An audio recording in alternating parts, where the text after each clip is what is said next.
Happy Saturday. How is everyone doing? And yes, we are celebrating 25,000, 28,000.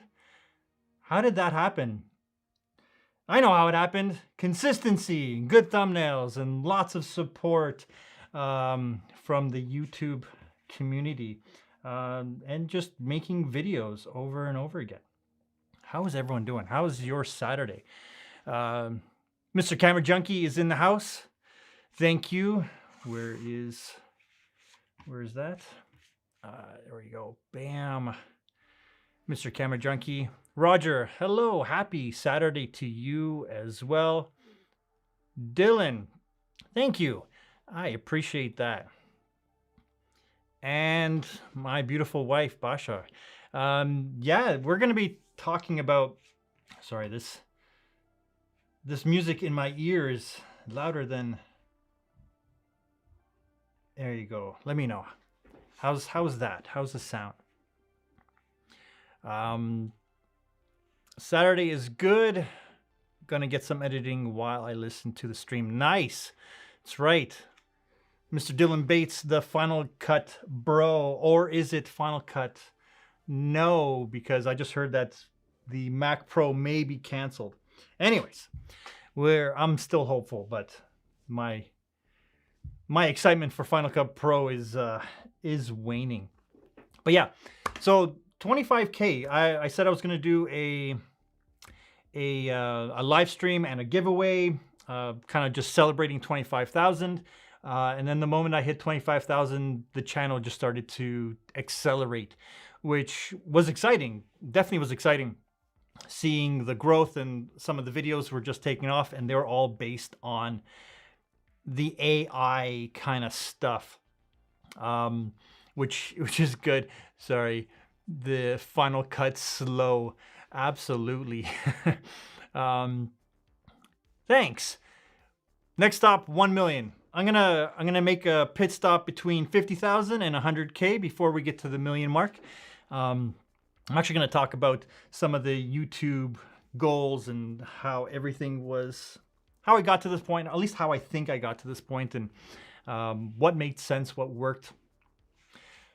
But yeah, the very first thing that I want to do is just say this has been about 3.5 years now that I've been doing this, and they're, all the same cliches and tropes, I should say, have been accurate, where, it's being consistent, it's making videos that you think people would want to watch, but it has to be a balance between what you want to do. It's all those little things. But the thing that actually, and I say this every single time I do a live stream, is just thanking the people that are present in the journey, not the ones that are necessarily in the foreground, but the ones that are behind the scenes, the ones that push, not even push, but to keep, what's the word? The ones that encourage you to keep going. I found that to be one of the most incredible things. Like, these are people that encourage you behind the scenes. They're not only encouraging, but they're also the ones that are truly engaged in wanting you to succeed. So they'll help you keep focused on the ideas, on the main goal of the channel. They'll be the ones that bounce off ideas and video topics.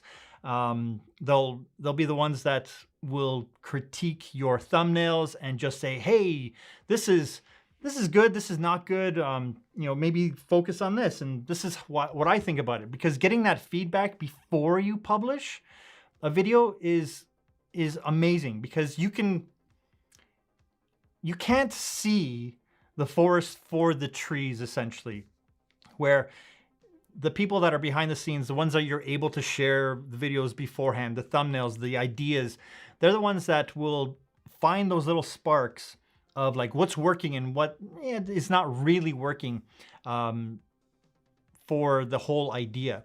Because once someone starts talking about something, you will hear not only their voice, but almost everyone else that could be watching it and be like, oh, how can I change this? How can I tweak this before I hit publish? Because that first day is crucial to try to reach that 1 out of 10, which everyone kind of strives for.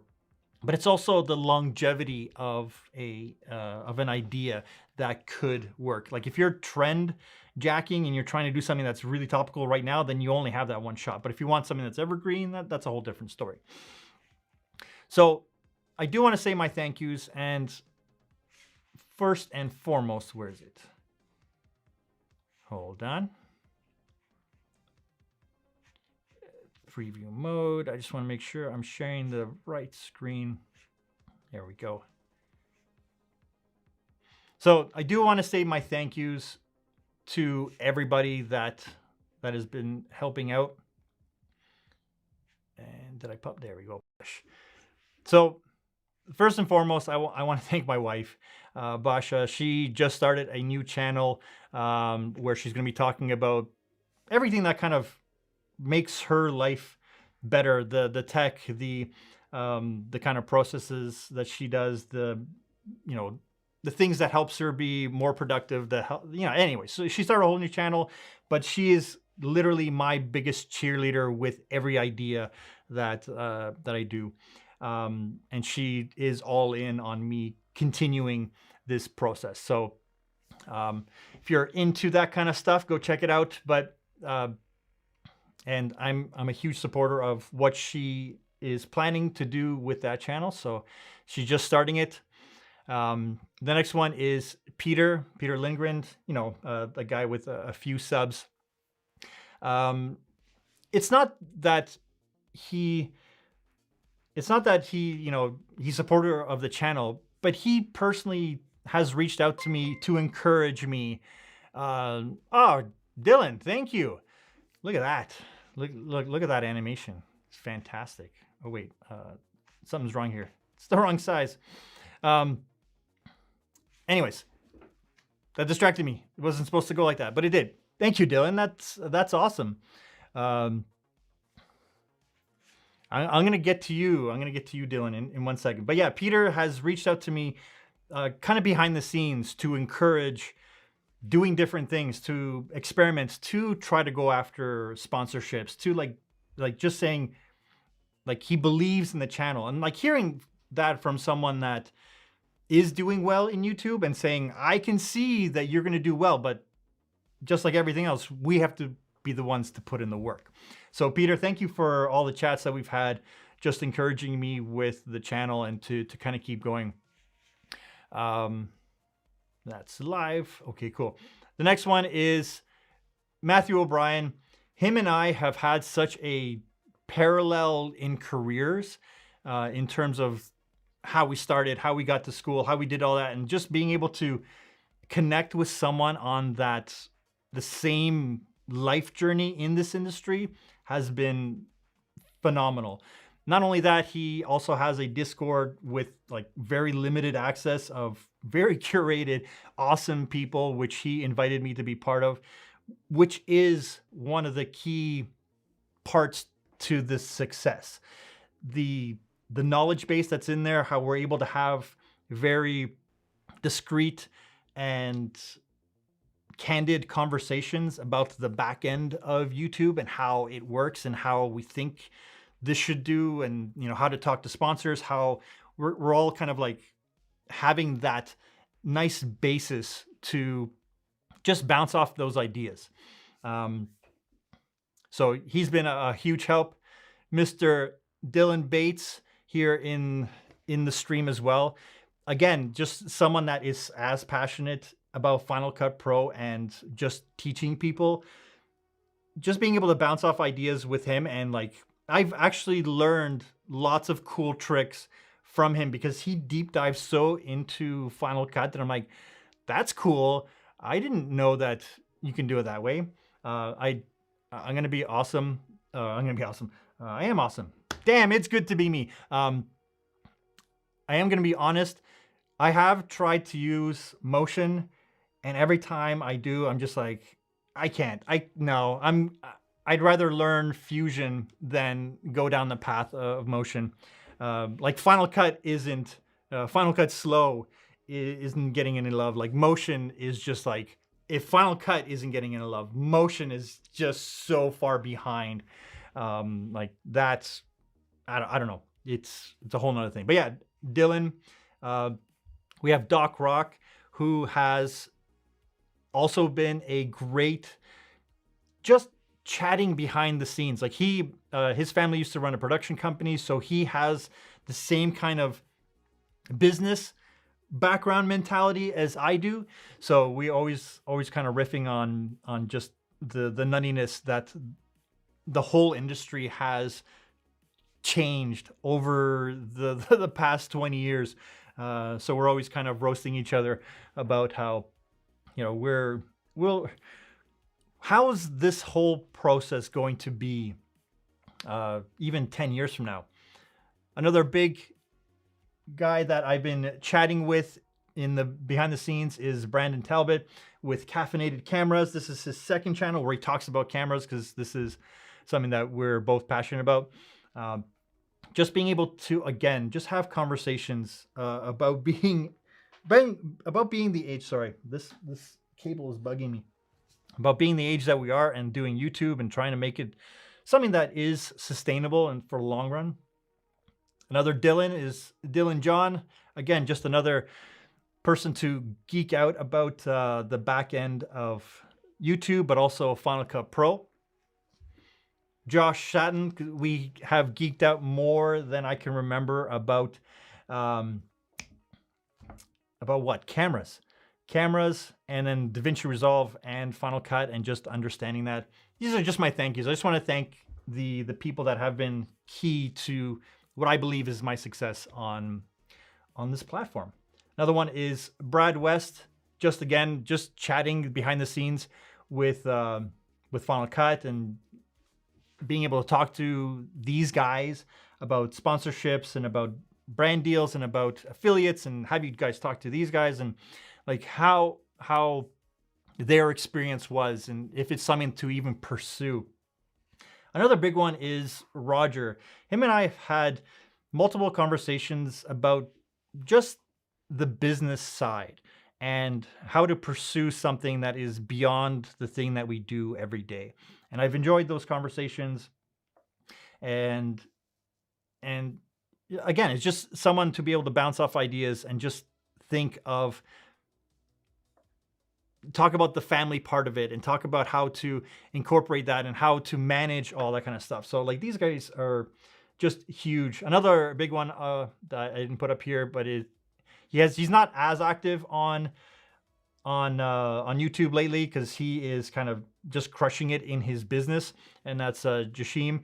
Him and I have probably the most amount of conversations just about the business, not only YouTube, but like business in general, about business in just how to manage business, how to get more clients, how to charge more, how to be more efficient in the whole process. And him and I are thinking about starting a podcast called the Creative Entrepreneur's Playbook, where we're just going to talk about being a creative, not just a content creator, but being a creative and then having a business around that, and what are the steps and the missteps to avoid, and what are the steps to take that will be actually fantastic for you guys. So look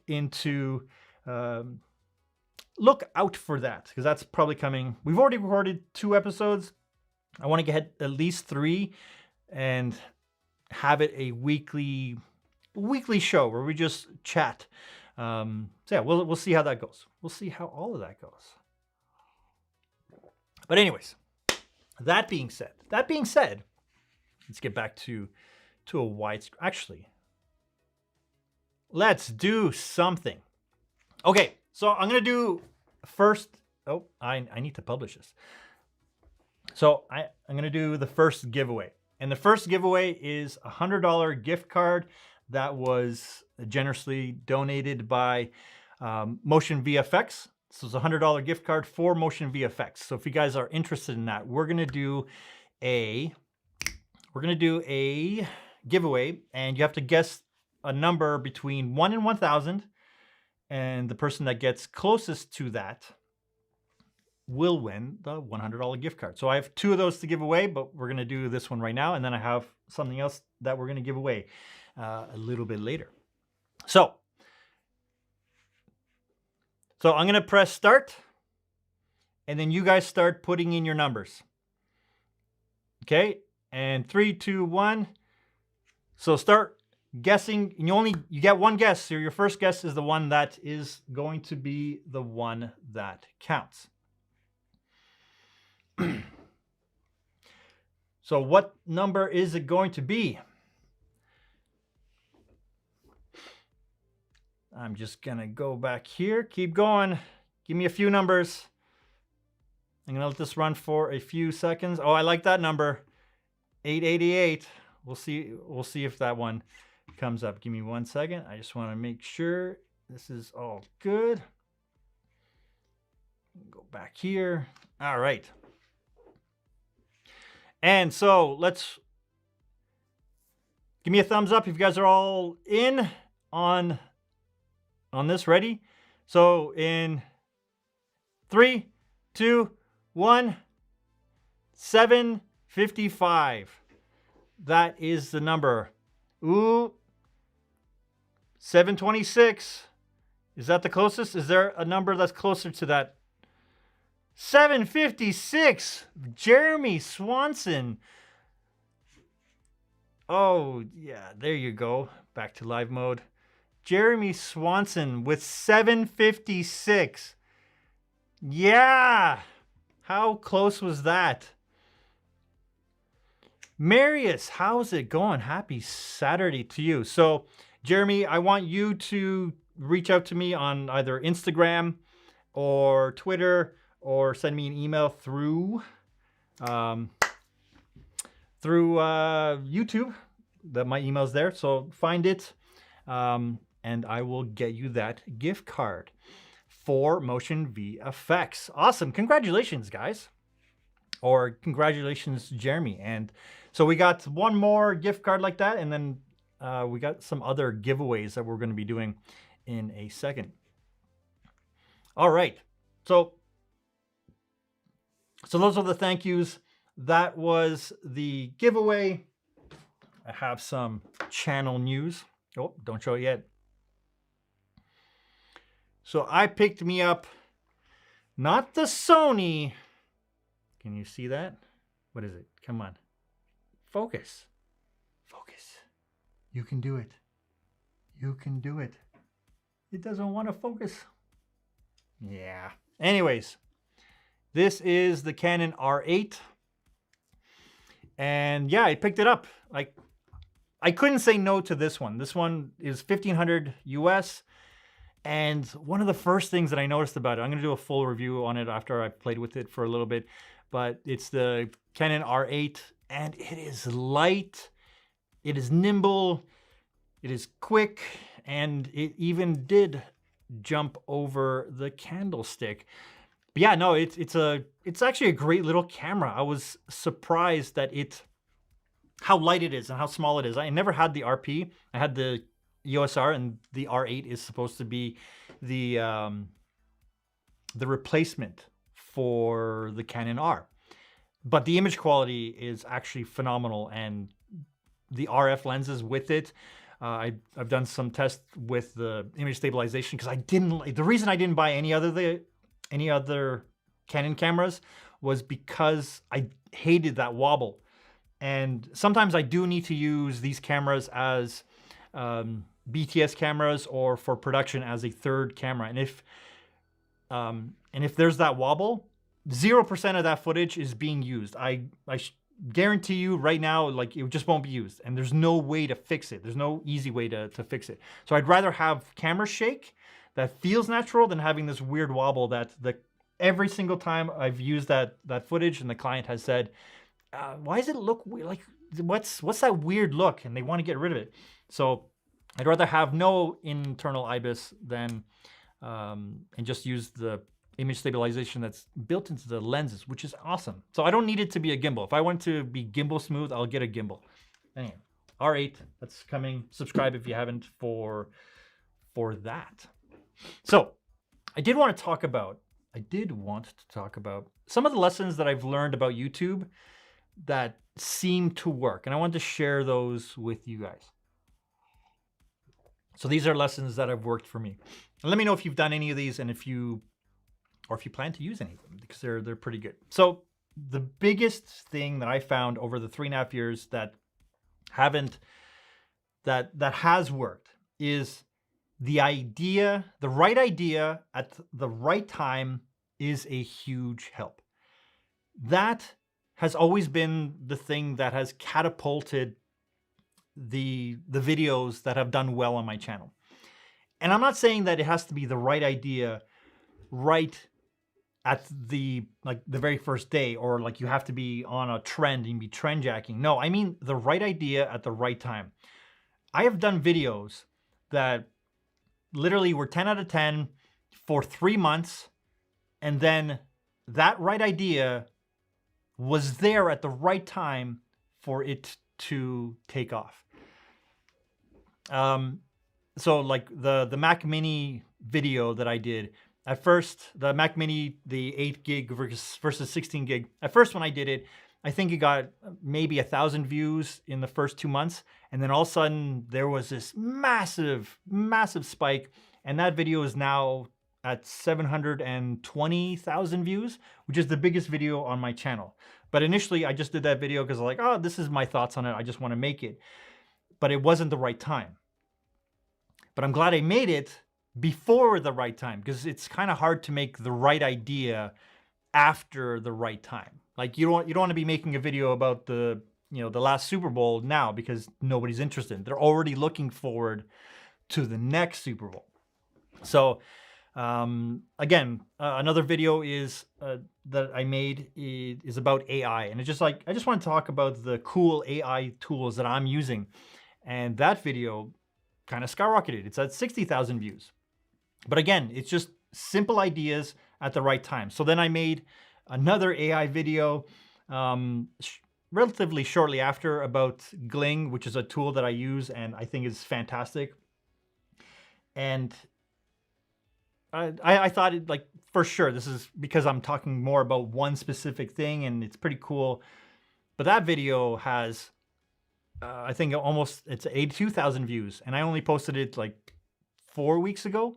So again, it's a right idea at the right time. And the bigger the idea, the better the idea, I should say. Not the bigger, the better the idea. And the closer you are to that right time, like if you can find a video that will be the right idea at the right time and you post it at the right time and you have that momentum, it doesn't matter all the other videos that you did before. It's just going to escalate. And one big thing that actually did help, about 2 weeks before this big surge from 25K, which we're celebrating, and now I'm at 28K, is I went through my entire library and I just unlisted or made or privated a lot of videos that were just low performing videos that weren't 100% adding value to the entire channel, because I know that YouTube is still trying to serve those videos up. So if there's a slew of people that are coming to your channel, but then they're getting served these videos that aren't performing well to begin with, YouTube will serve those up to those people. It's like, because if you've watched a video from someone and then you subscribe to that channel, the next 3 days, what YouTube is doing is just serving up your content. So like you've seen that where you sub to a channel and then their content just fills your feed like everywhere. Like every time you click on something, it's on the side panel, it's on the homepage, it's everywhere. And if you don't click on that, that sends really bad signs to YouTube. So I actually unlisted a lot of those videos. And then I think I unlisted almost, like this included shorts, this included live streams, this included just videos that weren't performing well. I think about 20 videos I unlisted. And then this surge happened, and I am correlating the two for sure, 100%, that because those underperforming videos weren't being served up and only the videos that were relevant to the entire channel as like, oh, this is something that people want from me. I think that definitely helped send really positive signals to YouTube to keep doing that, because people kept watching, and they may not subscribe after the first video. They may like the second video, but it's usually by the third video that someone's watched from you that they like that pattern of quality videos. That's when they'll subscribe. So that's kind of the pattern that I found. So another big thing that I learned over the last several years is having a thumbnail with one clear message. That's it. If you can, I've really tried to streamline my comments to be just one simple idea. So I put myself in the thumbnail because I want people that have watched my videos to know that it's coming from me. Not to get kind of mixed up if it's not a topic. So like, I want them to see that it's me talking about this topic. So those two things may be enough for someone to be like, oh, I like the way he thought before, so I want to see that. So I take my image, but then one clear message. I'm talking about this. And this is the whole value add of the video. And I try to keep the text to a minimum. If you take a look at the videos, the thumbnails on my channel, they're like super, super clean. Let me just, my videos. No, I didn't want to go there.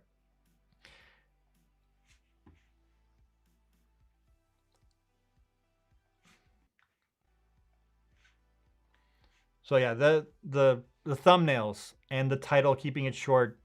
Like, I've taken the ideas from like the thinking behind Mr. Beast video thumbnails, but without the super duper, well, maybe this one and this one where my hat is popping off.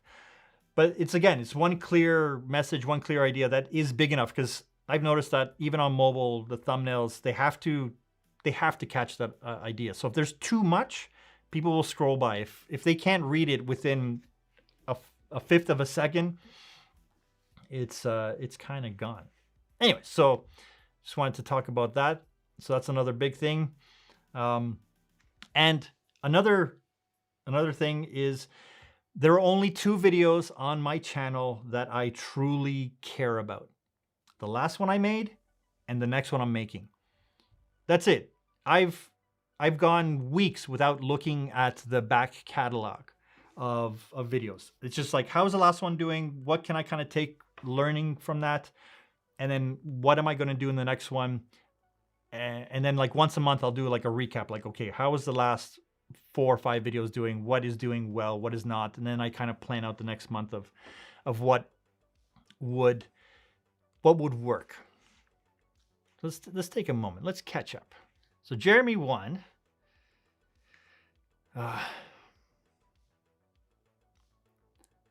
Got to get the Sony for focus. I am using a Sony. This is the Sony FX3 with the G Master 24mm lens. Ha! In your face, Sony. I love the camera, but I couldn't pass up the R8. And I'm going to get into why I got the R8 over the ZV-E1FQPR, whatever it's called. There's a huge reason. And just like, it comes down to budget. I didn't want to spend $3,000 for a vlogging camera and then have to buy way more lens. The numbers started to become ridiculous. It's like, I already have Canon lenses. I love the way Canon shoots, and I can make these cameras work well. Anyways, that's a whole other thing. How does the handling of it compare to the EOS R? I'm going to get all into that. I haven't done enough actual work with it. I've been crazy busy. I've just been playing with this one. I haven't even compared it to the R. Though I will say, I like the way it feels. Like, it's a small camera, but like, I'm over 6 feet. I have massive hands, and this feels great in my hand. Like, I like my pinky isn't slipping. Come on, focus. You can do it. You can do it, Sony. I don't know why. I have no idea. It's focusing on my face. Anyways, but it's it's, I like the way it feels. Like, yes, it has drawbacks. It's a $1,500 full frame camera, which is crazy, which is awesome. And I already have the lenses. So it's like, yeah, I like the way it feels. I like that it's small.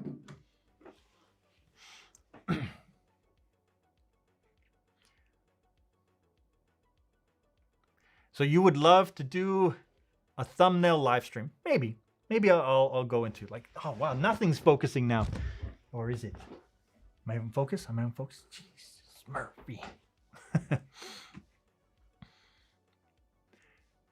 Set it to manual, yeah. Yeah, exactly. The I never wanted the RP because it was a full frame camera, yes, but it had way too many limitations when it came to the video side. So I still wanted something that recorded in 4K. It had at least 1080, 120, but that's a whole nother conversation. So yeah, I'm gonna make a whole video reviewing it and just talking about it. Did I buy it as a professional tool? No, I didn't actually think about it that way. I thought about it more as a tool that is just easy to use, and I'm already comfortable doing it. I'd rather be more into what it's able to create, what I'm able to be able to create with it than what the specs are. Like, it's full frame camera. I can get really good photo images. Like, in terms of how it's able to track and keep focus so much faster than the R is crazy. I was recently, we went out to do some, we went out for Easter egg hunt, and I was using a long lens, and I was trying to keep focus of people walking towards me, but the R just wasn't able to handle that. Just walking toward, like not even running, just being able to walk. Like, the R wasn't able to refocus quickly enough. So I want to see how this compares to that, because every photo that I took of someone walking towards me was out of focus. It just wasn't able to capture it. So I want to see if the focusing system is going to perform better in that situation. Anyways. So a few more things that I just want to talk about YouTube, because we're celebrating the 25K, is that the length of a video, ultimately, it didn't matter. Like, if I made a 3-minute video or a 25-minute video tutorial, the video needs to be as long as the video needs to be. So if it's a 25-minute tutorial, or you're walking through gear or a technical thing, then make it that long, because people will watch if it's important. Like, cut out all the dead space. You don't need to have a 8-minute long intro and then 2 minutes of actual video. The numbers are clear on that. Make the video as long as it needs to be. If it's what's the video about, and just keep the video about that. That's what the YouTube platform is. So, but if it's a podcast and it's just chatting and you're listening to a conversation, then that could be 2-3 hours long, no problem. If it's a stream and people are playing, cool, then that's what it needs to be. But if you make a video about the Canon EOS R8, but you spend the first 15 minutes talking about, say, Final Cut Pro, well, guess what? People aren't going to be watching that video, and they're not going to be satisfied. So, what's this question here? Is this your full-time job now? And if so, when was I able to do that? I know subs don't mean much anymore, but I guess brands is a lot better. Yeah. Okay. So for brand, like, let's start backwards and work forward. So brands, absolutely, having 25K subs is good, but having 80,000 views on a video that is relevant to their product, that's more important. I've seen channels that have gotten brands to do brand deals because people aren't necessarily subscribing to that channel, but they're getting the views. That's what brands really care about. Can you get views on the money we're about to spend with you? That's going to be way more important than how many subs you have. And that's why channels that have 10,000 subs or around that kind of level are able to go full-time. So am I full-time with this? No, not at all. I have technically not done a brand deal on the channel. I've had a few free items, some plugins, but not an actual, hey, we're going to pay you to make a video with us as the sponsor for that video. That being said, my first one is coming. So I just inked a brand deal. So high five to me. But yeah, is it full time? No, not yet. I make way too much good income that with work that I'm very proud of to work on. So I don't see me going over to YouTube as full time unless it is substantially more than I'm able to make doing work full time. And it's partly because I've spent so long working up the skills and the relationships to be able to do the kind of work that I do, to have the kind of confidence. The clients have confidence in me to be able to do that work, so they come back to me. I have a lot of repeat clients. I want to take this out. I'm going to take that out. It's bugging me way too much. So is it full-time? No. Is it something that I would do full-time if the opportunity raised itself? Yes. But again, it would have to be worthwhile for me to be able to say no to other big projects that come down the line for me professionally. I would love to be able to balance both and both make equal amount. That would be my ideal situation, because then it's the income streams again. If I'm able to have these clients that still want to work with me that have nothing to do with YouTube, but then YouTube, I'm able to still make 4 to 8 videos a month, but make the same kind of income. That's it. That's my ideal scenario. And then if it just becomes wildly successful, where I just need to be hiring people and stuff like that, that's a bigger conversation that we can have when we're at 100,000 subscribers. But anyways, that being said, I love making YouTube videos, and that's what keeps me coming back. Sometimes I feel bad. You know, when you start going to the gym and then you miss a day at the gym, or then you miss a week and you're like, oh, I just feel bad. That's how I started to feel when for over 100 days, I didn't make a YouTube video because I was super work busy, and we were finishing our basement, and it was the holidays, and it was just like, I'm like, I can't, it was too much to juggle. But that's another thing that I learned. You can take a huge break from YouTube, come back and just be roaring. So never feel bad for taking a break. YouTube will not, it doesn't punish. Like I took a 100+ day break from November to middle of February, came back, and my channel has been growing faster. So what would that say?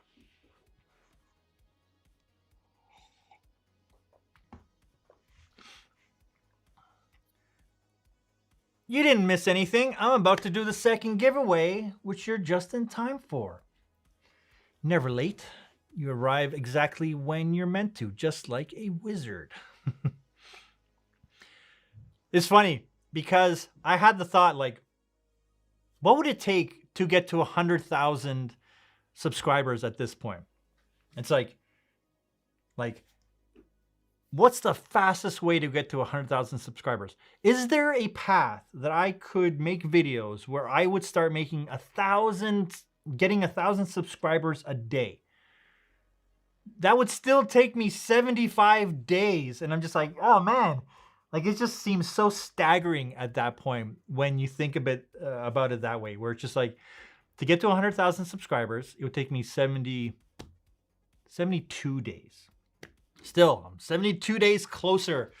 But like even that just sounds absurd. I know that there's probably a video I could make that it would get me, 13,000 subscribers if done right, if I played my cards right, if I had the right idea at the right time and people just loved everything else that is in my back catalog.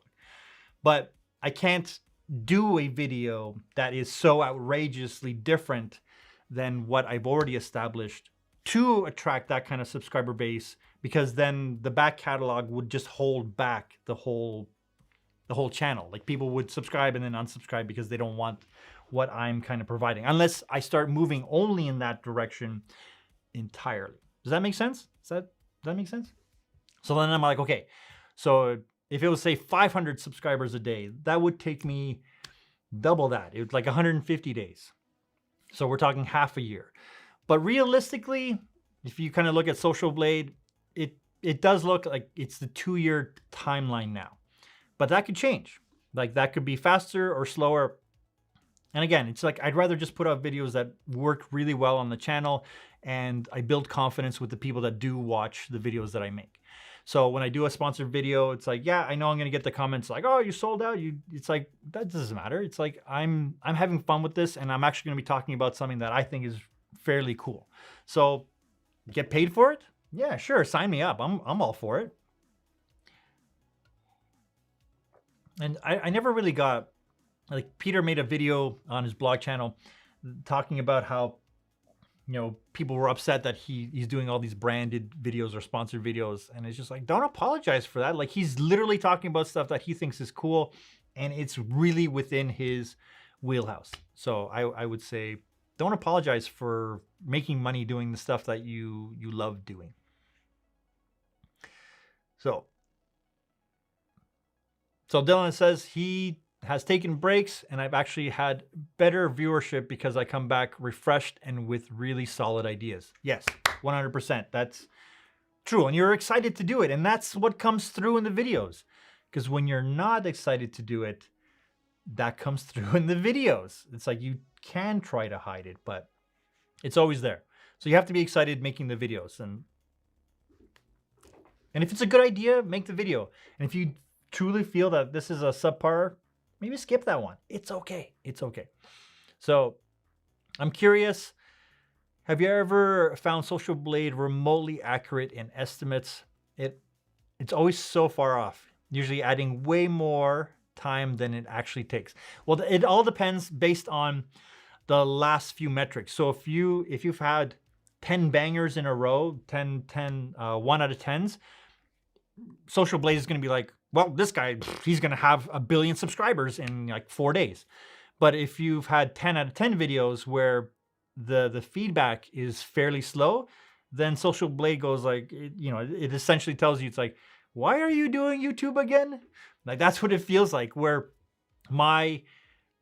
the future predictions on Social Blade have gone from, like in 5 years, I'll have 60,000 subscribers to in 5 years, I'm going to have 2 million subscribers. It's just like, it's all based on the last 10 videos and how many views monthly you're getting based on how many subscribers you're getting. So maybe you need to take off some of those videos that aren't performing as well, or maybe redo them, take them down and redo them with fresh eyes. Knowing what you know now. So like a lot of your back catalog of videos that didn't perform well, but they were good ideas, but maybe not done in your optimal way of doing the videos that you do now. So I've kind of thought about that as well. You are not late. You arrive exactly when you are meant to. And let's, we're going to do another giveaway. And this one is for Clean Shot X. Do I have that up here? No, I don't. Give me 1 second. Clean Shot X is the software that I use for screen capturing. I know that you can do it with for free with QuickTime, but I love using this software, and I have 2 licenses to give away for free. It has so many cool features. So there's the quick access. You can annotate after you've done it. I don't use any of the cloud features. So this is a license, a one-off license just for the app. This is one of my favorite features, a scrolling capture, where it creates a still, but you go on a website and you just scroll and it'll create the entire website as one image, which is fantastic because I use this for work all the time. Just this one feature where I just need to capture the website and then I can scroll the website in your favorite motion graphics editor of choice, Final Cut, DaVinci Resolve, After Effects, Motion, you name it. But it's such a great tool.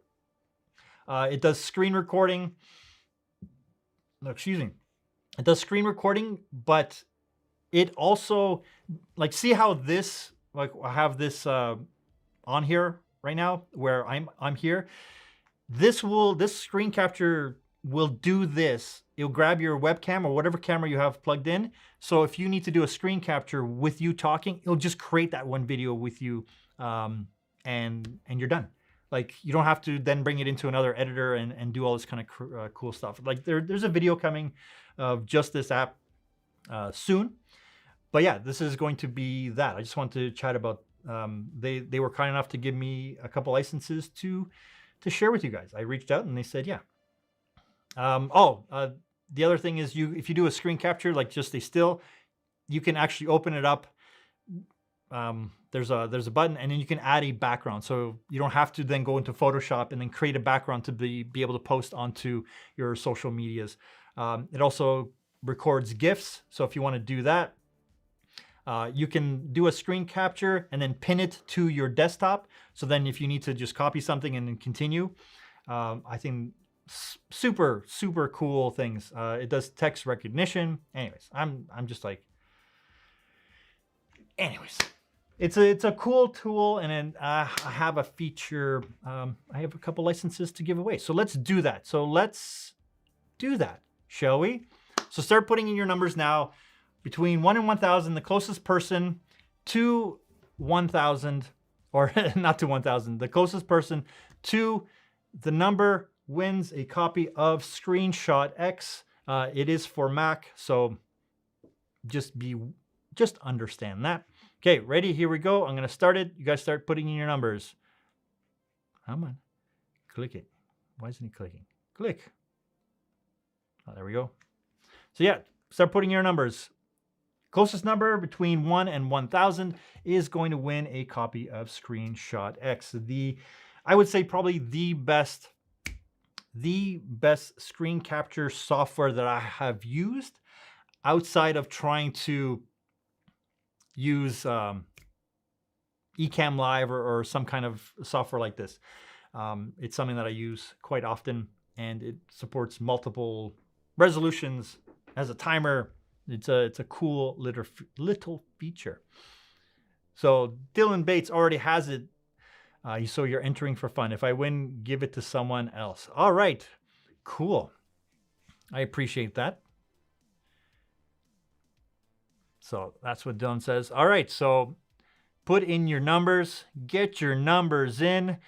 Closest person to the number when it stops wins a copy of CleanShot X. For the Mac.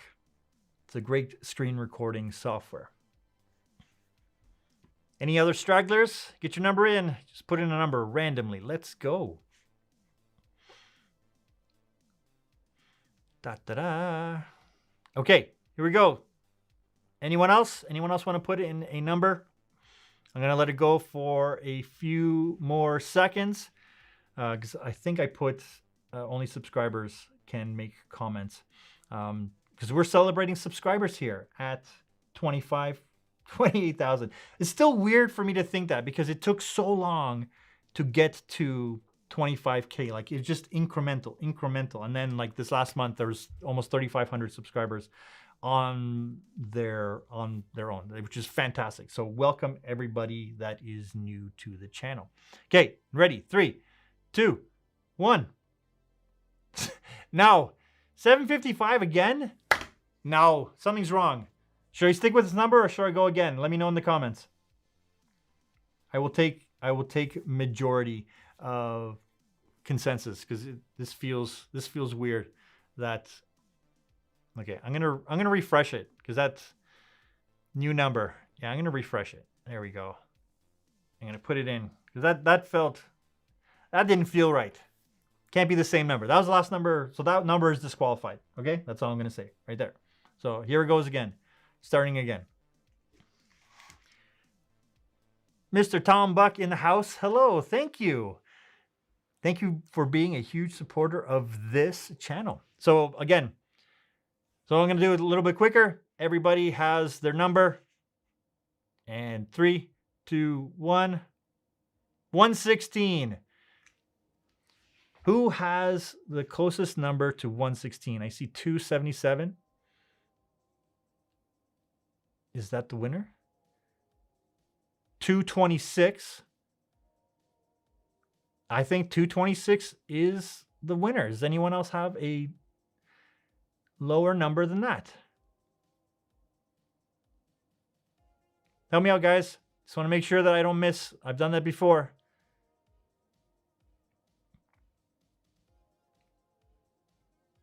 $226.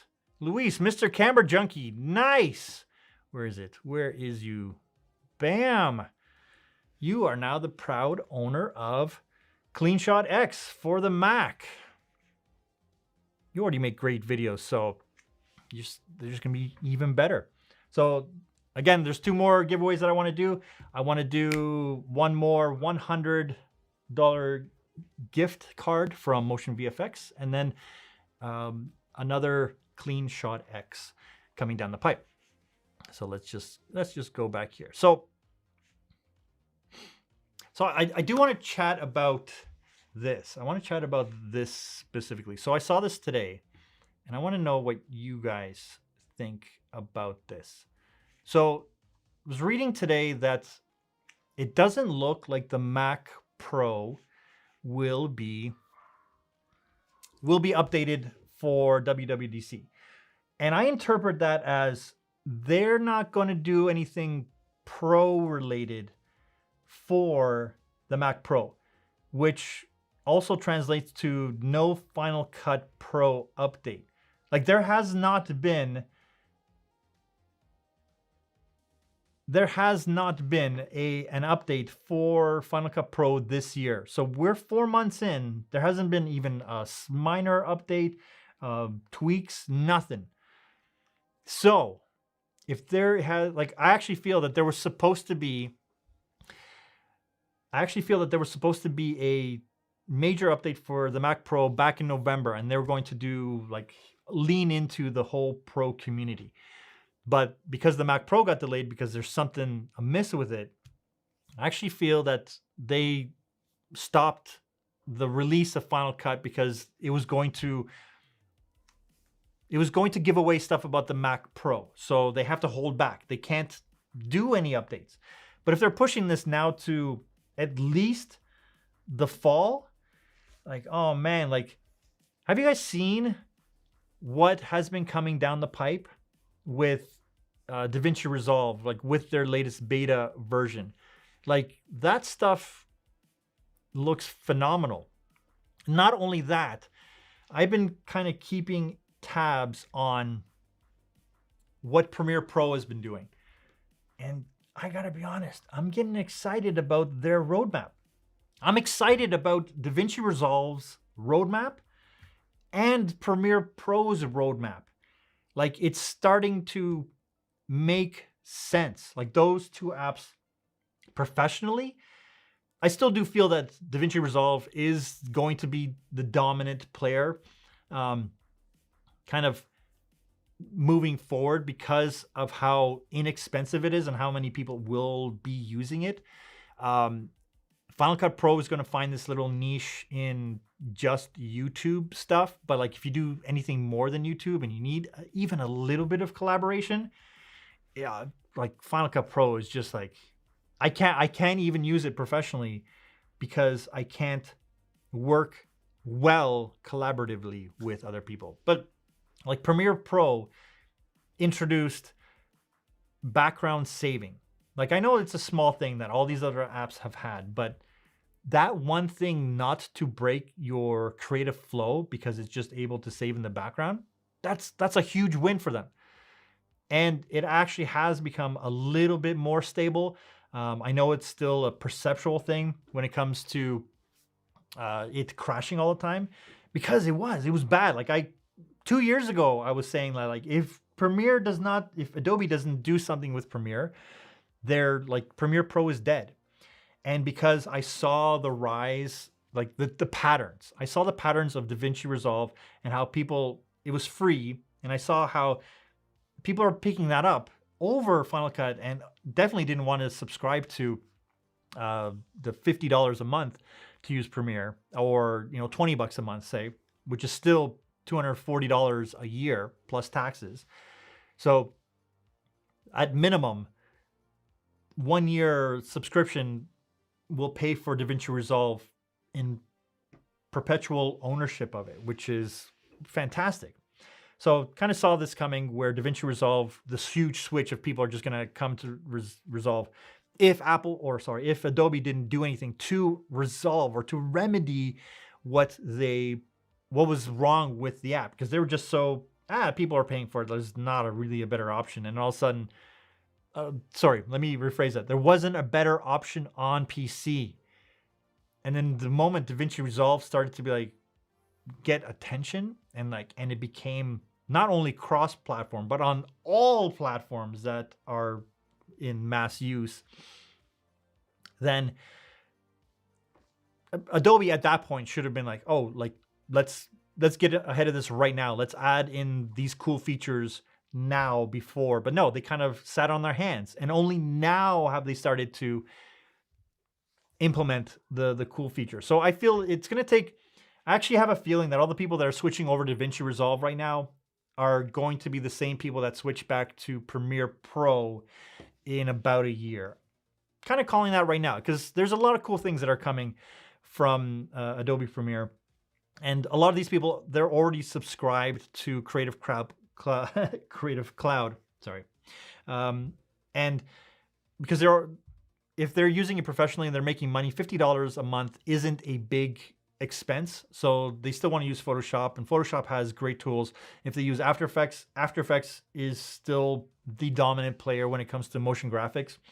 I know that Fusion has its coolness, but I've never been able to figure out how to get Fusion to work the same way I get Final or After Effects to work, where I'm able to build a timeline and then have one thing affecting another from one pre-comp to another, and I can then link all that kind of stuff. So one video is, there's solid background, but then at the end it goes into an alpha channel, which then continues into the next shot, but the next shot is independent from the previous shot. And I've never been able to get that wrapped around in my head, how to do that properly with Fusion. Fusion has always been one shot, and then it's just kind of linked, and then that moves on to the next one. But then if you have to then in the timeline stack and it's just like, my brain just hasn't wrapped itself around that. I know that I could probably figure it out. Anyways, so calling it now that that DaVinci Resolve is going to have Premiere Pro as its main competitor in about a year, especially if Adobe leans in hard into the AI tools. Because right now they're kind of par and par. They do the same things. And I know that AI color correcting is coming for both of them. I know that the captions for all the content creators, that's coming. Like, they already have the transcriptions for both. But if they can do multiple different looks for the captions on all the videos, like the ones that follow the words, the ones that do all that, like all those animations are coming. They're coming for these apps, and all the programs that you are that are subscriptions that just do that one thing, those are going to be gone or going to get eaten up by these companies. So just stick with one and know that either one of those is going to be fantastic. Final Cut, on the other hand, Final Cut, to be able to compete on the level that DaVinci Resolve and Premiere Pro are able to do, I don't know if it can at this point, unless for some reason Apple decides to make it cross-platform. If Apple makes Final Cut Pro cross-platform and does a major leap into AI and adds all these tools that I know they can, because they have it all throughout. They have it on the iPhone, they have it, the transcription, they have all this stuff available. They just need to be able to put it in. And they would also need to do a cross-platform to be able to compete on a world kind of level at that point. To become world class, they need to not anchor it only to Mac. But I don't think they'll do that. What do you guys think? Do you guys think that they'll do that? I don't know.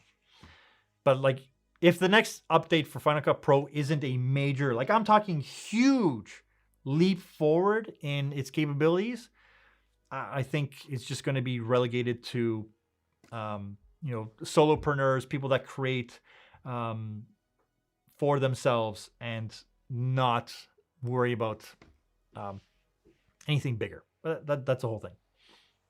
So like I'm losing a little bit of faith in Final Cut Pro to be able to keep up. Like I still love it, but someone asked me like, besides the magnetic timeline, what is the thing that I love about Final Cut Pro? And I didn't really have an answer. I didn't. I like the magnetic timeline is the reason I love working in it, because I can work so fast, and the color correction tools, they're okay. The organization is okay. The audio management is brutal. The plugins are the thing that make it as good as it is, but all those plugins are now for DaVinci Resolve as well. So I'm really starting to think, like professionally, I have to use Premiere Pro and DaVinci Resolve. Like I have to, like that's what I do, because I have to be able to pass these projects onto other artists. Cool, no problem. I have fine. But because I'm using it so often that I'm like, well, why don't I just do my video, my own personal stuff in here, and not worry about kind of moving it from one to the other to try to finish. And I'll be honest, I'm not a huge fan of node-based color correcting. Like it gets really messy really quickly.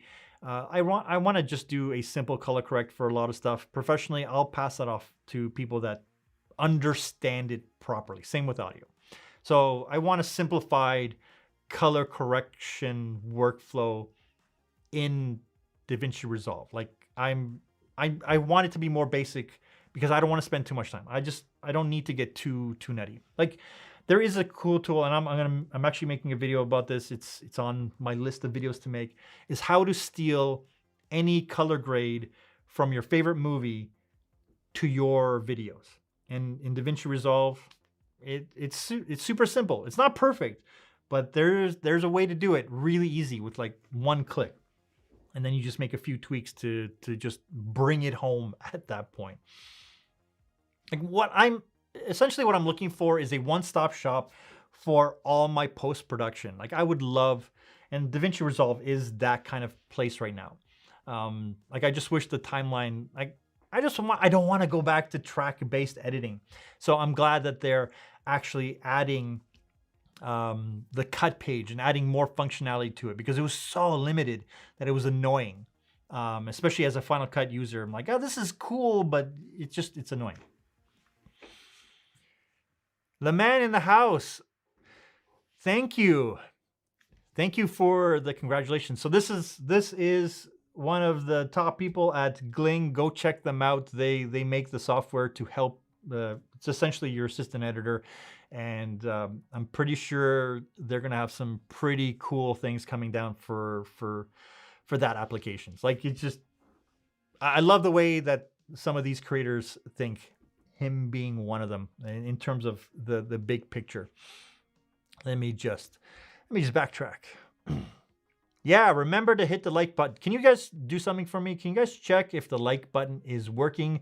I just want to make sure it's working and that it is all good. So yeah, give this video a thumbs up.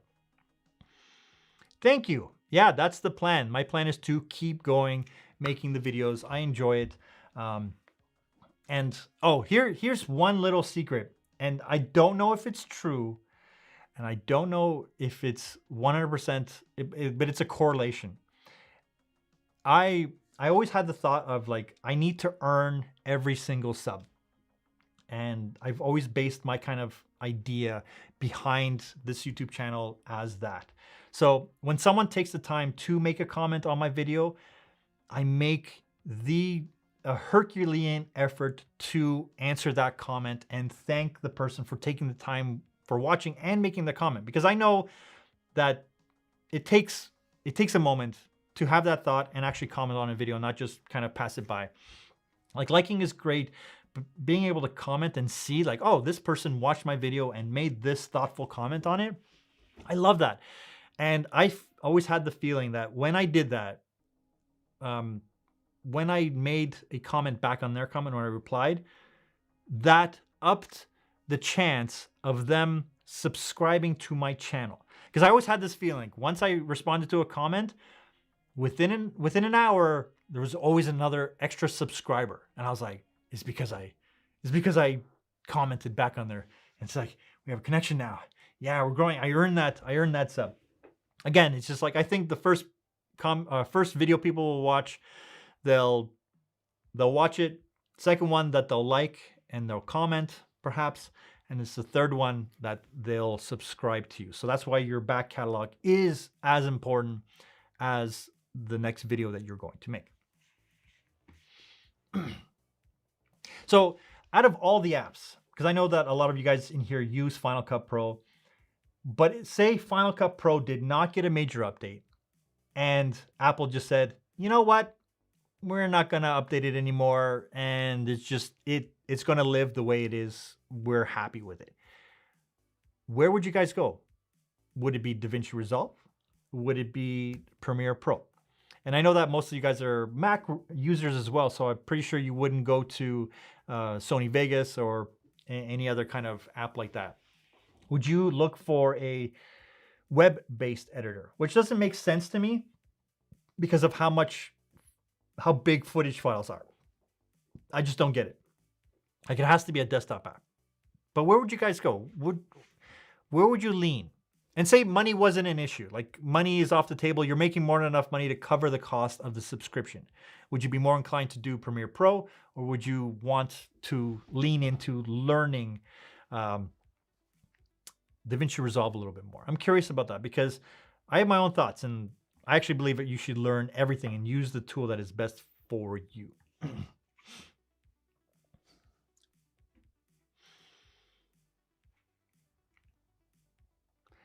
Yeah, so you can't see Final Cut expanding to PC. I barely see it expanding on Mac.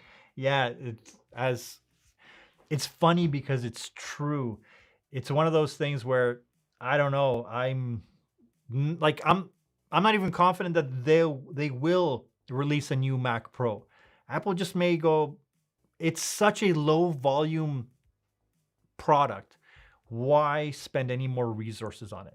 They can just continue with the Mac Studio, which, by the way, I'm more than blown away with as a piece of hardware. I bought this because my Mac Pro kind of just like, it couldn't handle it anymore. It was too slow. And I wanted to get onto the M1 train to just start using a tool that is a today computer, not a 5 years ago computer. And, you know, seeing where everything was going. So when I picked this up, it was just more or less the base model. But like, I'm over a year into it now, and I've not had any complaints with it. It's not, and I only got 32 gigs because I thought, like, for sure in 6 months, the Mac Pro is coming and my credit card is ready. So I'm saving some money and it's just like, when November came around, I was like, this is a good machine. I don't know if I need to upgrade. Does it even make sense? Like why would I change from it? And then like nothing happened. I'm like, okay, good. Well, I don't have to make that decision. And I'm like, okay, March is coming along. It's like, now it's like, and I'm at this point where it's just like, I'd rather get another Mac Studio because I don't need an external graphics card to do anything too crazy. DaVinci Resolve works really well on it. Cinema 4D works really well on it. Like, just I like the system on a chip architecture that they've kind of done, and it doesn't take up a lot of room. It doesn't create a lot of heat, and I'm out of focus. Sony, come on, bam. Is that better? Hey, I'm in focus. Focus, Raph. Focus, Raphael. So yeah, so like, I'm actually more excited for a version 2 of the Mac Studio than I would be of the Mac Pro at this point. But I don't know if Apple is going to lean into Final Cut Pro or if they even care enough. Like they have a huge base and like everyone is creating, like everyone and their grandma is creating content now, video content. Why not have a tool that they can bundle with their applications? Ones that work on iPads and maybe even on the iPhone, and have something where people can create and then move that edit to a bigger, like that makes sense to me. Like their whole user base just functions making content, and people have become superstars using iPhones. Why not lean into that and be like, hey, if you want to create, we got you covered. You don't have to, like, keep it simple. I don't care, but just give the professionals the tools to then elevate it. So let the people grow with the app. Let them unlock, like, oh, you can do color correction in this? Cool. And like that's how everyone works. Like they start with the simple things and then they just add on to their skill stack. So why not have an app that already has 90% of what it needs? Just add those features that, you know, that really just make it shine. Like it's not that big of an effort for a company that is already spending so much. Anyways, I digress. I have lots of comments on it. I think I'm just sad that Final Cut Pro, like, it has been the backbone to my creative career, and I love it for that.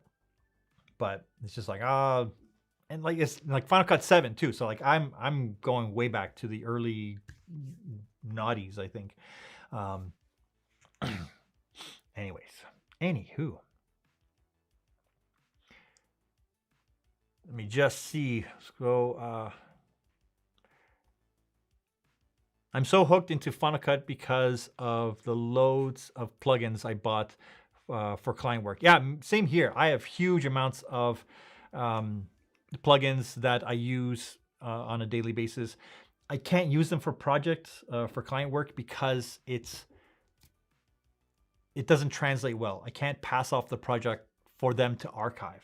So that's always a hindrance, and it's a no-go when it comes to that. I will try to use it, and then there have been a couple times when we're like, oh, I could try, but I still shy away from it. So professionally, I shy away from it in the professional settings. I'll usually start the base edit and then export the timeline to DaVinci Resolve or Premiere Pro, depending on which way the project needs to go and what other artists are working on. But that's a whole bigger concept. That's me needing to work with clients or pass them off or other things. So, Intel is now making ARM processor computers. Oh, there you go. So everyone's going to be doing the same thing soon. Again, I know that most artists, most people that use these tools, they'll lean over to a tool that works best for them. And you can't get too brand centric.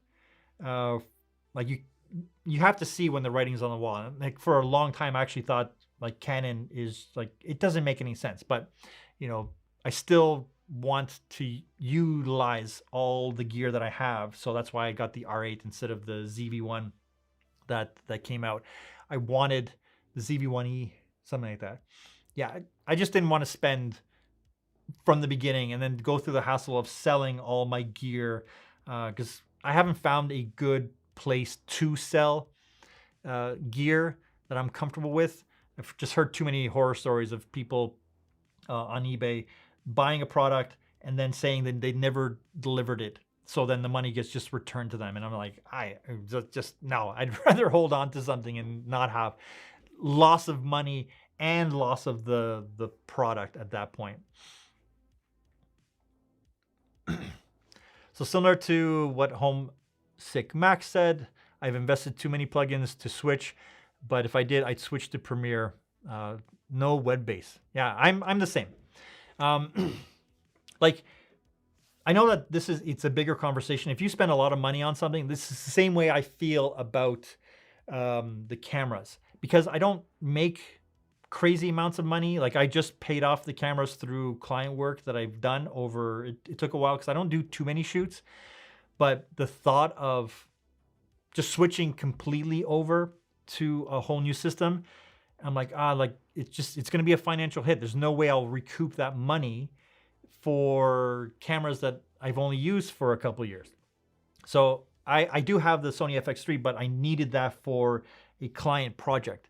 So it actually worked out where the budget within the project covered the cost of me buying the system, because I needed to know the system for me to be able to communicate for the project that it was a long-term project that I needed to know how the camera worked inside and out and be comfortable with it, so I can be able to communicate that repeatedly over the course of a year. So it made sense. I had to focus again. Sony. Is there something on the Sony camera for you Sony users that just stops it from picking up the face? I have face priority on. I have all the settings. I've checked it, and just for some reason, like it doesn't want to switch over. But yeah, anyways.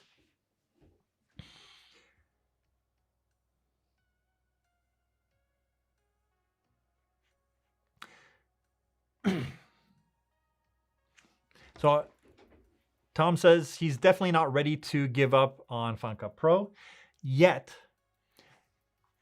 Even on paper, the specs don't compare to others, but the actual user experience is what makes it. Yeah, speed, reliability, and workflow. I completely agree. That's why all my YouTube videos are done in Final Cut Pro, because it's the fastest in and out.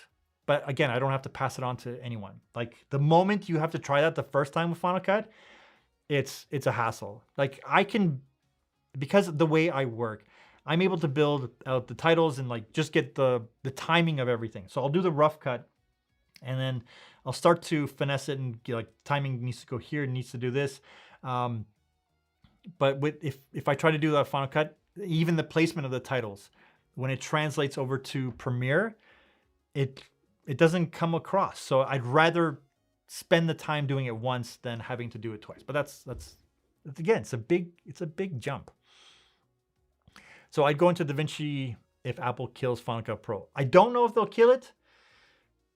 I wouldn't be surprised if Apple just hands over Final Cut to DaVinci or to Blackmagic and be like, just incorporate it how you see fit. Like, just take the magnetic timeline. Like, they have a really good working relationship, Apple and Blackmagic. And Blackmagic is for the pros. That's why they're all in on DaVinci Resolve, where Final Cut, it's like, I don't know who they're catering to. Like, Apple is a consumer products company.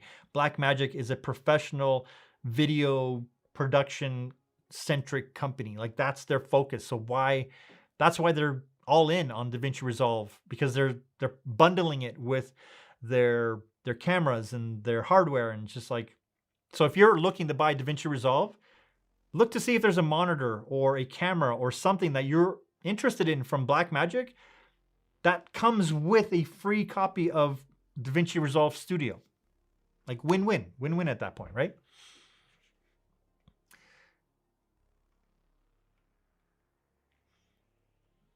All right. Sorry, I'm trying to keep up with the comments.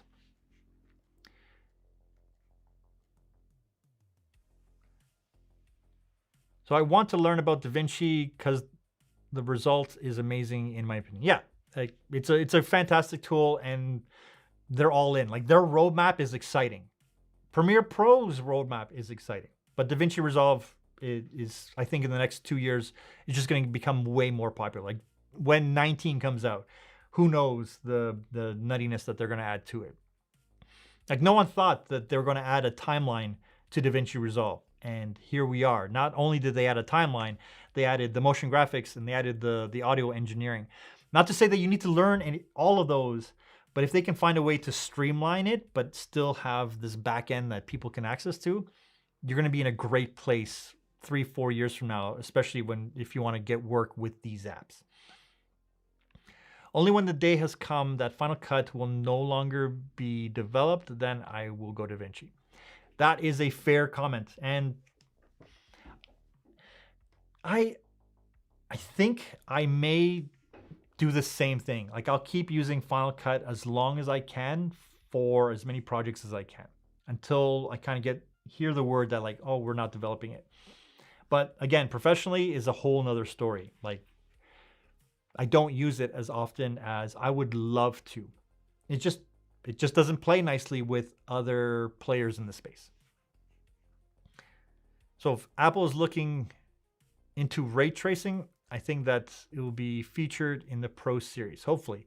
Well, they are coming out with a headset. They will have the VR headset, and they will need tools to be able to create for that. So is it going to be a VR headset or an AR headset? Probably going to be an AR headset.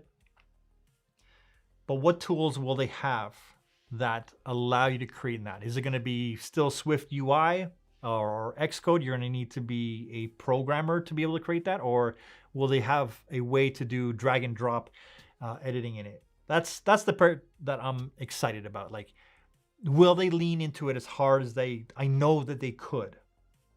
We'll see. We'll see. Well, they also added HDR and a lot of 3D capabilities and 360 video. So it's there. Possibilities there. The Studio, yes.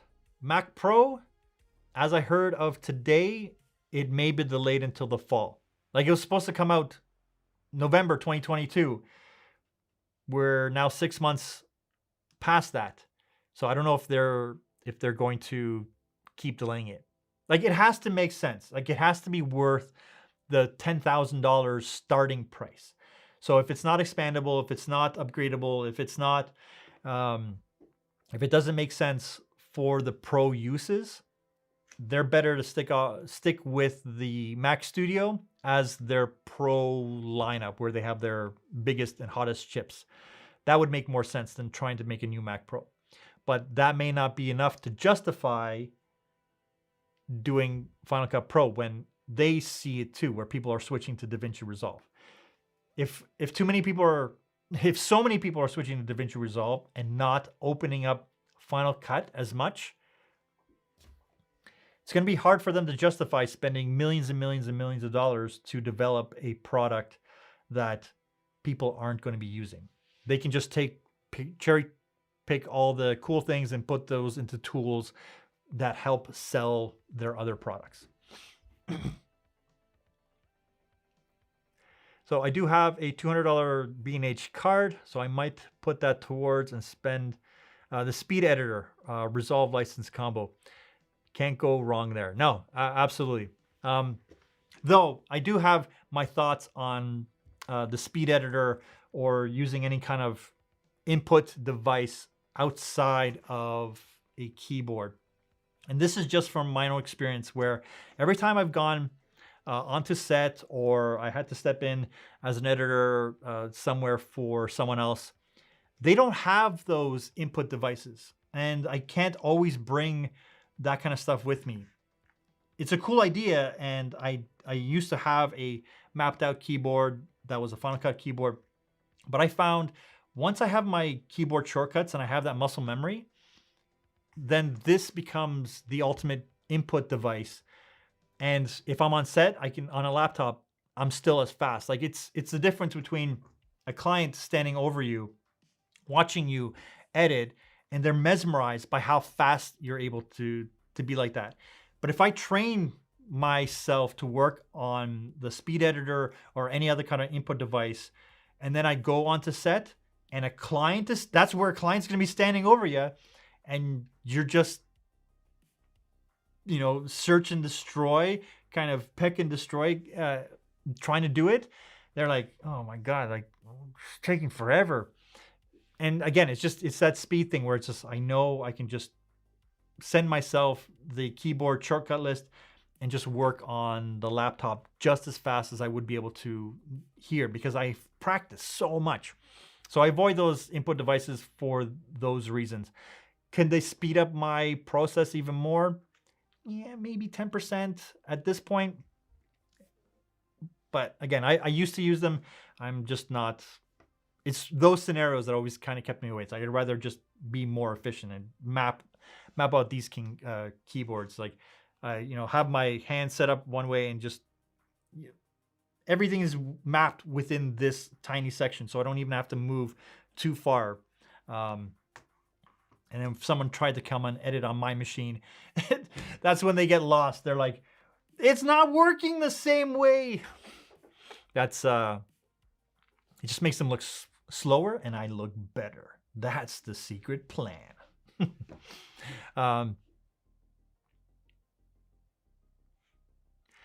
Final Cut Pro update comes with the Apple AR glasses. Video editing would be good with AR. Interesting. I don't feel that will happen because it's not, I don't see them marketing the glasses as a pro tool.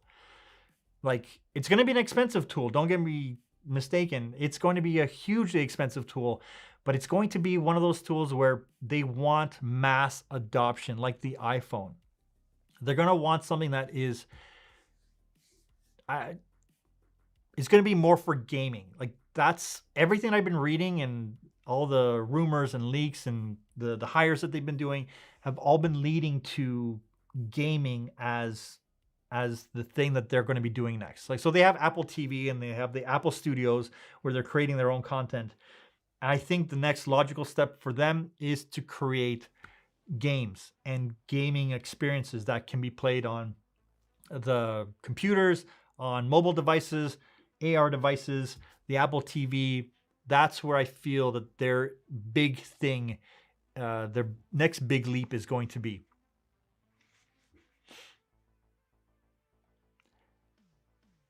So I recently sold my EOS R to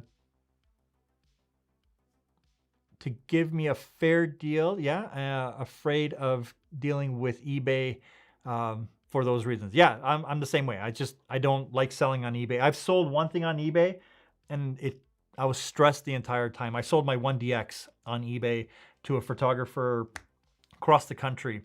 And you can tell both of us were like, you're not a trickster, are you? Like I don't know how to fill someone with confidence when buying a piece of gear that is that expensive. And I don't know how to be filled with confidence because it's a buyer's protection, not a seller's protection on eBay. So if I sell something, like I have to have, like I was so nervous. I videotaped me packing it up at the post office, closing it, putting the tape on, and then handing it over. That way it's like, it's out of my hands. You saw that it was in there. I needed, like, that's how paranoid I became with it. Like, I hated that experience. I hated that experience of it.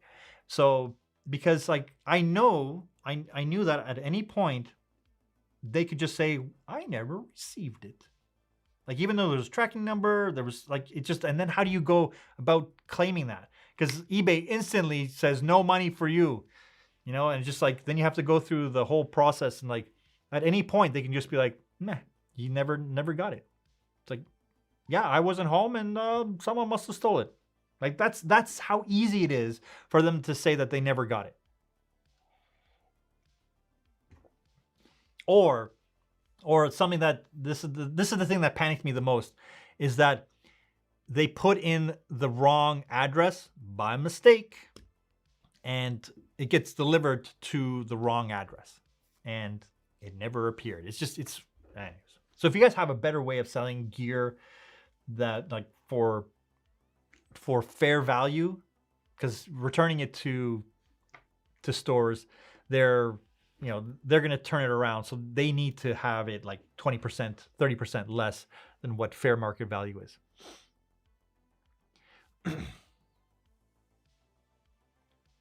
What if Apple buys Blackmagic?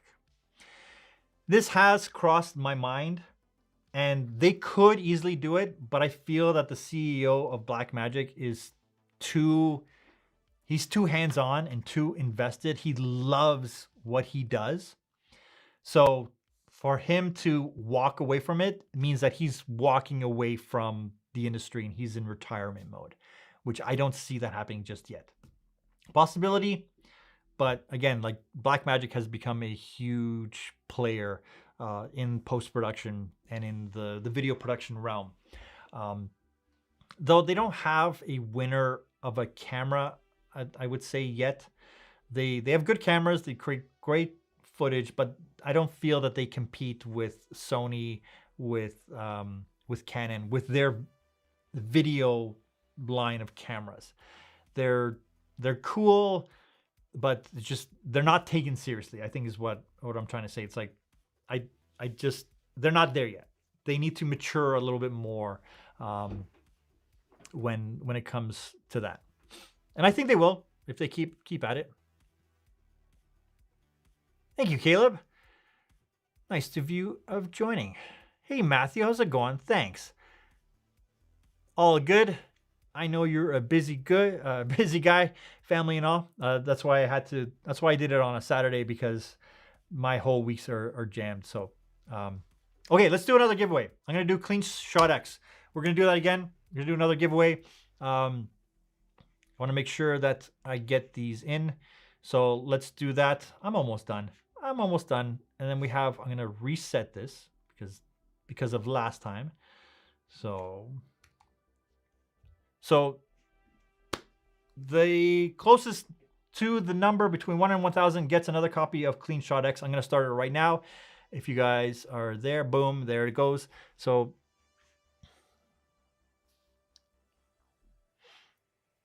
if you guys want a copy of Clean Shot X, the closest number to 1,000 gets a copy of that. So put in your guesses right now. Your first guess is your winning guess.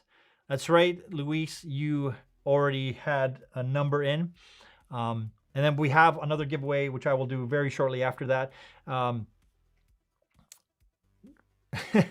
Is that your guess, Caleb? 28,100, or is that or should I just take that as 281 as your number?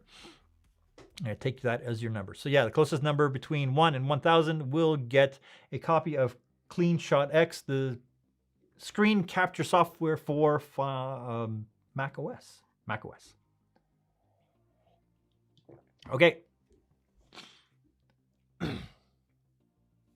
That's my sub count. Nice. All right, here we go. Any numbers in? Get your, if you guys are watching, get your numbers in, because I'm about to stop it in 5, 4, 3, 2, 1, and 574. And the winner is, who's the closest? 547. I see that one. Is that the closest? Yeah, that seems to be it. And that was your first guess. So you're lucky that was your first guess, because I saw all the other guesses. So again, reach out to me on either Instagram or Twitter, or email me your contact info, and I'll get you a copy of Clean Shot X for Final Cut Pro. Yeah. So there's one other topic I do want to talk about. There is one other topic I do want to talk about, and that is the AI tools that are coming out. And I know that I've already made a few videos about this, but the AI tools that I'm actually excited about that are coming up are, so I don't know if you guys have seen this. And if there are any of you that use After Effects, there is a cool, and this is coming up in another video, but I thought I'd talk about it now. So there is AI tools for After Effects, and it's essentially an interface for stable diffusion. If you know what that is, this is huge. So in After Effects, you literally, the way they set it up is you do an adjustment layer, a text layer, which is essentially your prompt. So in this case, it would be, you know, make it a winter scene. And then it will take the image that you've put in, and you can put in a whole bunch of parameters like the weight of it. And so you can then take this scene and then it'll make a, I haven't tried it yet because it hasn't been released yet. I've asked for the beta access to it. But there are some cool things. Let's see if I can find. Yeah, so they took a scene of people sitting down near a cafe, and they put in, it's like, put Daft Punk having coffee or having tea, and it did all that stuff. So instead of trying to go through the whole process of figuring out how to use the tools for Stable Diffusion, it puts it into After Effects, which is super, super awesome. The other one for After Effects is called Klutz GPT, which puts GPT into After Effects. And I promise you, they're not all going to be about After Effects, but these are the ones I'm excited about. You put ChatGPT into After Effects, and it'll help you do expressions or like build a layer that fades in with 10 frames, does these crazy things, and it'll build that for you, which is pretty cool. It's pretty awesome. It's way more complicated than that, but also way simpler than that. So if you ever needed to do scripts or expressions or any kind of coolness, this will help you build those little tools in After Effects. So if you're an After Effects user, this is craziness, crazy times. So another thing is Adobe Firefly, which is coming to Premiere Pro and probably After Effects as well, where it's their Stable Diffusion workflow, where you put in a prompt and say, make this whatever. It's almost like Runway ML, but it'll all be integrated into Adobe. And because they're using the Adobe stock library, which they've trained it on, you're not going to have any weird copyright issues that the other Stable Diffusion learning models have run into. Have you guys heard of Getty Images suing Stable Diffusion, or one of the Stable Diffusions, for $1.3 trillion because it literally siphoned all of their Getty images? Craziness. So yeah, another tool, where is it? Did I open it up? No, not yet. So another tool that I'm just started to use now is called video.ai. So this takes longer videos and will go through it and make short form videos from longer videos. So you just kind of point it to the video and it'll say, hey, make a video for this, make a video of that. And you can then post it to all the different places. So I think this is one of those cool ones. And there's a free versions for you guys to try out. And the pricing isn't crazy. So if it's something that you do a lot, like if you do a long live streams and you want that to be then chopped up into shorts, into reels, into, you know, bite-sized moments, this is something that you should definitely check out. It's called Video AI. Can I, oops. Yeah, video.ai right there. Oops. So, and look, one last one. Oh, and if you guys haven't seen this, the Wonder Studio stuff, this is just craziness. And I love it. I love the examples of what people have been able to do with this. It's one of those things where it shouldn't work, but it's pretty awesome. Like when I first saw it, I was like, come on. And then I'm watching it and I'm like, okay, that's pretty cool. And then I've seen people that I've seen do visual effects stuff, try it out, use their own footage, and produce really cool results. Like, it's not perfect. Like, it's not movie perfect. You'd still have to go in and clean up a whole bunch of stuff. But like, it's 90% done. So like, just know that there's going to be movies like Chappie, like iRobot, all these kind of things. They're going to get done faster, and these tools are coming in the next few years for independent creators to be able to use as well. So short films that are going to come out that are just going to be craziness, where people are going to be interacting with robots, stuff that would just be unfathomable like just a year ago, is going to be in a really cool place. And this next one is for you audio users, music users. This is a great tool if you want to take a popular song and strip out the vocals or the bass or the guitar or the drums, and you just want to play along to it. It's a great tool to be able to, I think, yeah, this is Beethoven? No, oh, Beethoven this creates music for you. There's a whole nother one. There's a whole nother one that is for that. Give me 1 second, because now I'm like, where did it go? So yeah, this will create custom music for your videos, which is also a cool thing. Where's the other one? Voice Remover. Is that the one? I think this is the one. Yeah, Voice Remover. Voiceremover.org. So this is a free tool where you can go in and strip out different parts of the music. So if you want to be able to practice, or if you have a YouTube channel that you want to do covers with and you just play the thing, just know you'll get copyright strike. But anyways, it's a great tool if you want to just strip out the vocals or different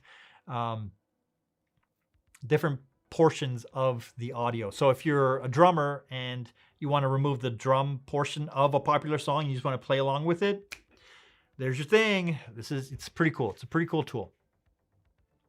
But anyway, so like, those are the few things that I'm excited about. Some of them we're excited about for YouTube creation. But all right, CleanShot X is a screen capture software that I use for all my tutorials. It does really, really cool things. Don't head out just yet. I'm about to do the giveaway for the $100 gift card for Motion VFX. So give me like two more seconds and I'll do that. Because I, like you, also have to start heading out. So let's do that. Let's do the final, resetting it. We're going to do the final giveaway for Motion VFX. Again, they were kind enough to donate 2 $100 gift cards to the channel for you guys to enjoy. And if you guys aren't familiar with Motion VFX has some of the best templates for Final Cut Pro, DaVinci Resolve, and now they're starting to do Premiere Pro stuff as well. So it's just like your one-stop shop. So if you have a set of plugins that you're already using for Final Cut Pro, but then you do decide to switch over, that's more than likely that same plugin. You'll have to buy it again, but hey, maybe with this gift card, you can just use it towards that plugin that you use all the time. So anyways, let's start this. So the closest number between 1 and 1,000 will get the gift card for $100 from Motion VFX, who were kind enough to donate for you guys. So put in your numbers now. Get your numbers in. So we got 526, 311. We got 368. We got 237. We got 140. Ooh, we got a low 6. That's awesome. And we got 546. So yeah, get your numbers in. Only your first number is going to be the winner. So I will double check that because I have got my hand slapped for not following that rule beforehand. So yeah, once the number stops, this is the final, put your number in for $100 gift card from Motion VFX. So put in your number, get your numbers in, let's go. Because right after this, we're going to call it a day. And I do want to thank you guys for hanging out with me today on this Saturday, celebrating 25K, which then the channel blew past the 28,000. What is it at now? Give me 1 second. $1. Come on down. You're the next contestant on The Price is Right. That's hilarious. After all these years, still making me laugh. I love it. So the channel is currently at, before we do this, there we go. So the number is still going. I have not stopped it yet. Just going to switch over to this for 1 second. So we are currently at the end of this live stream, at 28,169. You can get 170 before the stream ends. So if you haven't subscribed yet and you're still watching, this is your chance. Take that number up as we watch these numbers still going. And look at it go, look at it go. So any last numbers? Your last and final chance to put in your number. 3, 2, 2.5. And we're 771. Who is the lucky winner? 771. Who do we get? Luis, is that you? Are you the highest number? No. Kong Larry, it looks like it's you. Is there anyone else that put in a number? Oh, Mac, 587. Mac with the big win. Wait, did you win one already? Did you win? Mac, I'm going to leave it up to you. Because I think, did you win? Pretty sure you won. If you won, just double checking. No. Maybe. Who won? No. Okay. Mac. Congratulations, man. Nicely done. I will send you that gift card. Just find me on Instagram just to make sure that we're connected. I can send you something. And then I will send you that $100 gift card from Motion VFX. Goes to you. So now you can either get more stuff for Final Cut Pro or think about maybe putting that towards DaVinci Resolve if that's the way you want to go. But yeah, that's awesome. Congratulations. And look at that. Just as we wrap it up, we got 28,170. We did it. I don't know what we're doing, but we did it. Guys, I just want to thank you so much for being part of the live stream, being part of the channel, being the ones that comment, being the Final Cut crew. This has been an amazing journey up to this point, and we're just getting started. So I'm going to keep making the videos. I'm going to keep moving forward, one step forward.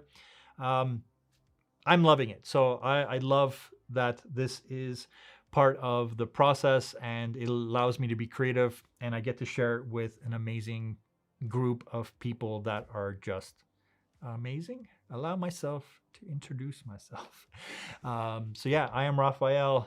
Fix it in camera, finesse it in post, and yeah, we'll see you guys in the next video. Have a great rest of your day, and happy Saturday to everyone that is enjoying it. Bye for now.